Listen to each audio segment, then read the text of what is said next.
Good afternoon, ladies and gentlemen. They say every day is a school day, and that's certainly been the case for me for the last 2 years. And I must say, it's been so much so that it's been a rather difficult challenge to try and fit everything that I've learnt in that 2 years into a short 12-minute presentation today. But I'm going to give it a go anyway. So, according to the United Nations, it's expected that north of 9 billion people are going to inhabit this planet by the year 2050. That's a 1/3 increase on the current population today. And to put that increase into context, that increase is bigger than the entire population that inhabited this planet 100 years ago at the outbreak of World War I.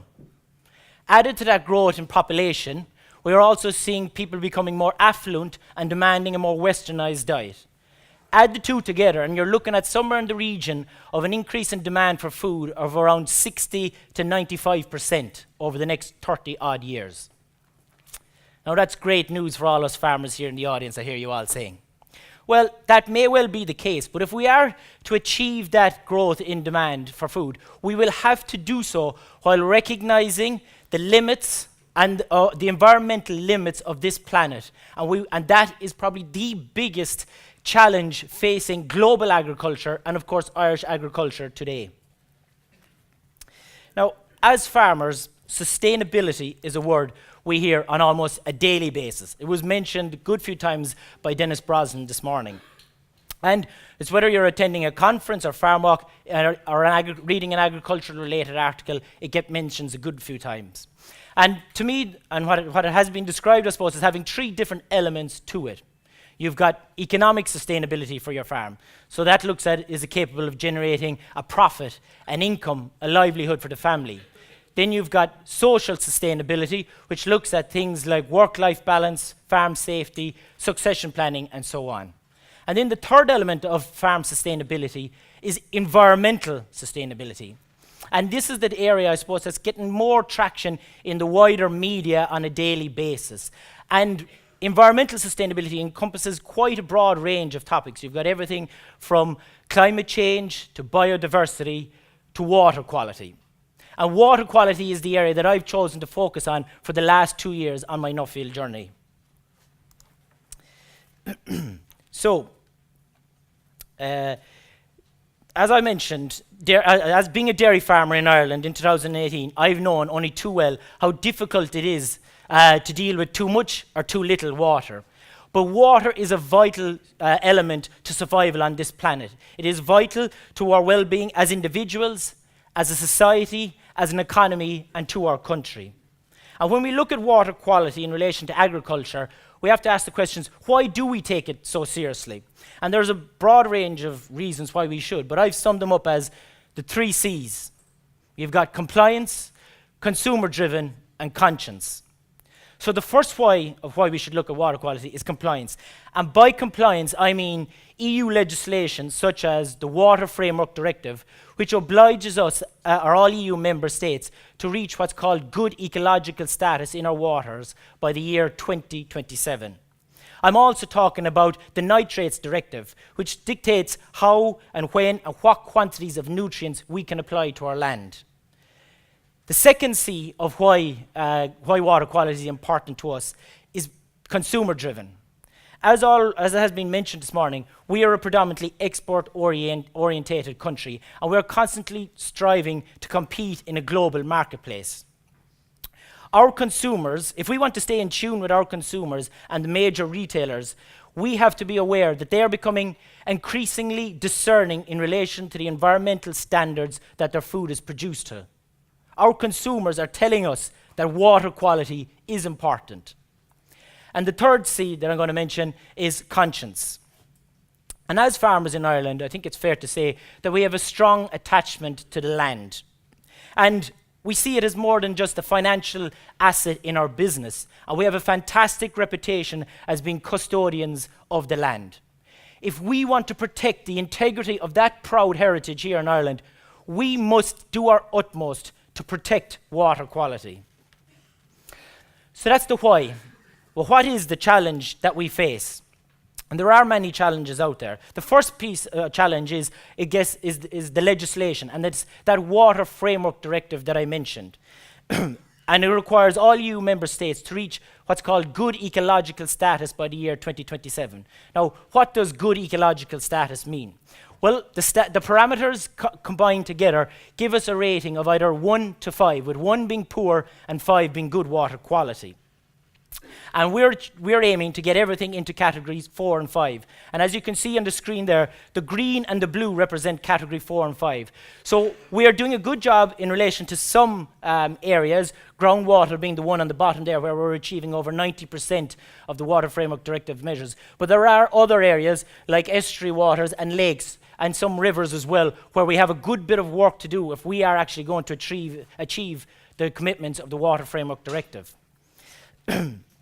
The other challenge that we face is that the EPA report published this year indicated that our water quality hasn't really improved much over the last 10 years.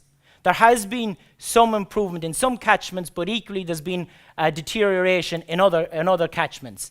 And in addition to that, it has outlined that agriculture and urban waste water discharges continue to be the 2 biggest factors impacting on our water quality standards.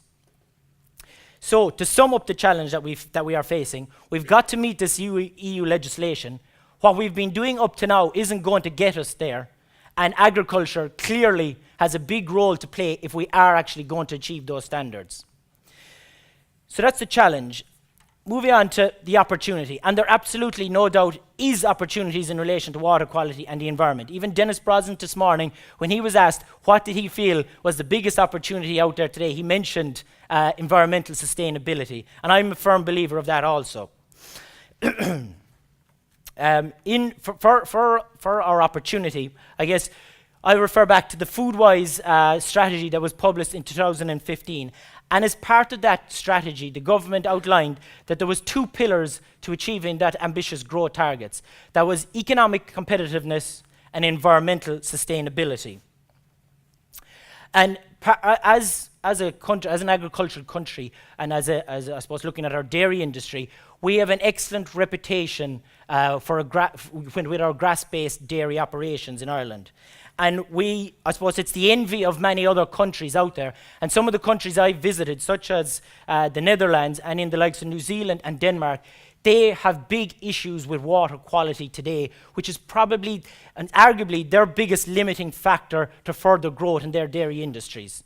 We have an opportunity there to capitalize on our very good record in terms of environmental sustainability. And we need to look at doing the utmost that we can in relation to water quality to continue to achieve that gold-plated standard that we have.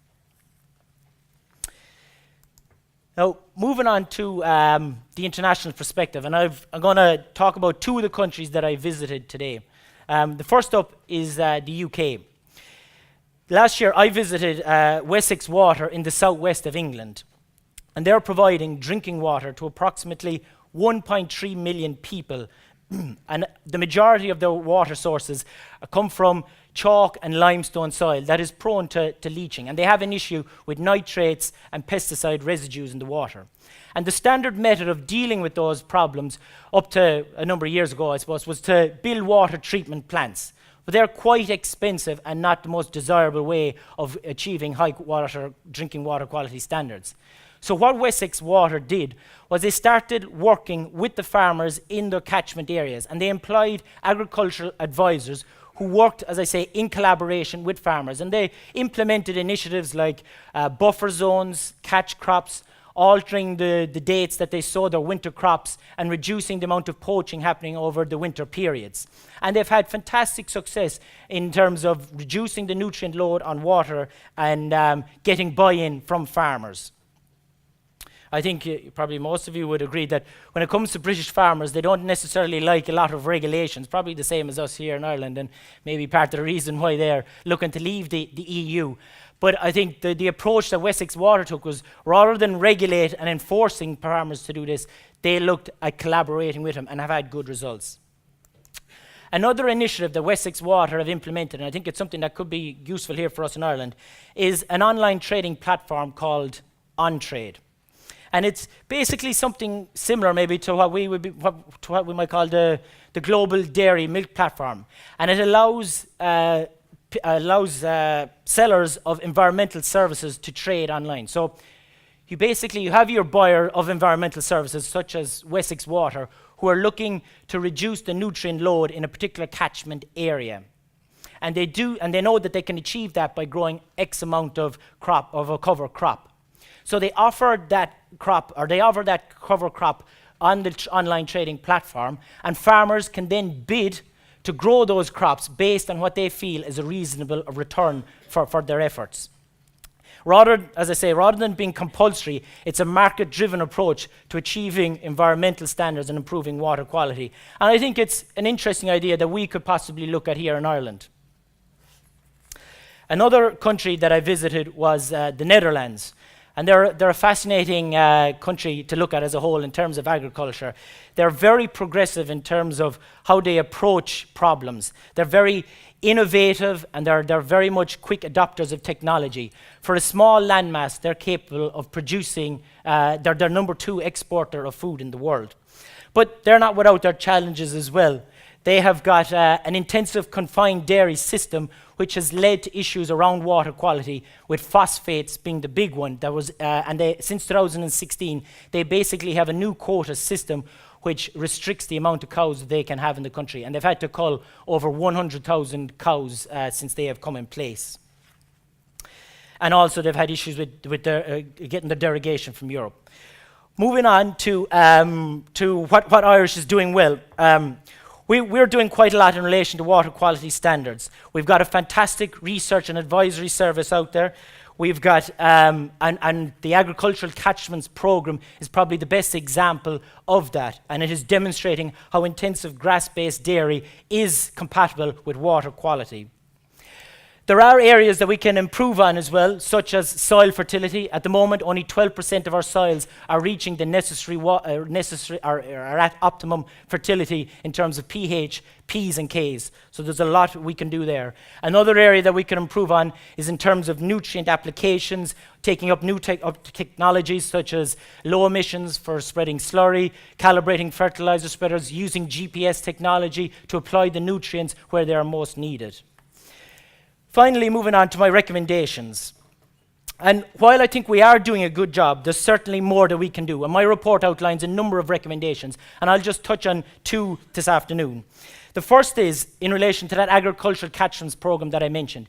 That is a unique asset that Tagish is running. It's a unique asset that's demonstrating how intensive Irish grass-based dairy farming is not only compatible with water quality, or with improving water quality, but it can actually improve the situation. And that has worked on quite a local level. We now need to move the findings that we have from that out to a much broader audience. The second recommendation that I'll make is in relation to collaboration. From a lot of the countries I visited, they tend to not work. They don't have a lot of joined-up thinking, and they don't tend to work well as an industry. In Ireland, we do. And the Dairy Sustainability Initiative, launched in 2017, is an excellent example of that. And now it has got a buy-in from all the stakeholders in the industry, and I think it is going to have a big impact over the next 5 years in terms of addressing the issues with water quality. And I would ask all stakeholders to continue to support that and to buy into the actions that are required to achieve our water quality results. Finally, my message to all farmers out there is better nutrient management will improve soil performance, farm profitability, and it will also protect local water sources and improve environmental standards. I'd like to say a big thank you to Nuffield Ireland, to our sponsors, and to my family who have helped me out and encouraged me on this journey, and thank you very much.